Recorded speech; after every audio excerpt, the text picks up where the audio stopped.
So we can't wait for balance to happen. We need to take control. And we need to think about, what does balance look like for us? Now, we have this misconception that balance is, the scales, they show all this, always show photos of scales, right? That we need this real balance, and it's always, our private life and our business life, and it's all balanced. Real life isn't that way.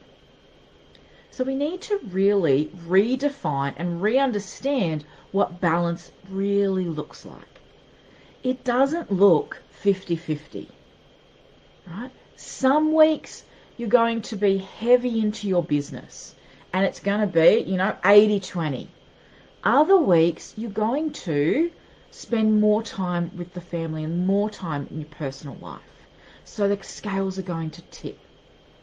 Now, this is it seems simple, but a really important mental shift.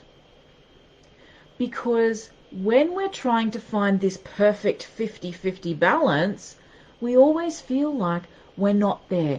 We haven't achieved it. We look at ourselves and go, I'm not doing what I aimed to do when I started this business. So we need to understand what true balance means. Now, this is where we have to understand what balance is not. And we have to also think about, what does balance look like for you?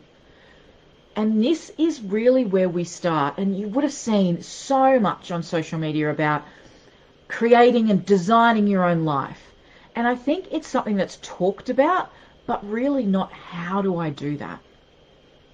Well, when we're looking at creating balance in our business, we need to actually look at, what do I want this to look like?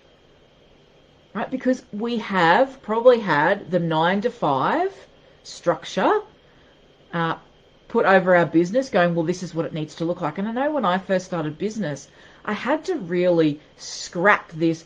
I sit down at 9 o'clock and I start doing my business, right? And at 5 o'clock, okay, or 6 o'clock, okay, we down tools. I had to sit and redefine how I wanted to structure my business. Now, the first thing I needed to look at was, what did my life look like? Now, at the time, my hubby was working night shift. So he was starting at lunchtime and working until, 9 or 10 o'clock at night. So me doing this 9-to-5 made 0 sense and put me in the same position that I was in when I was in corporate.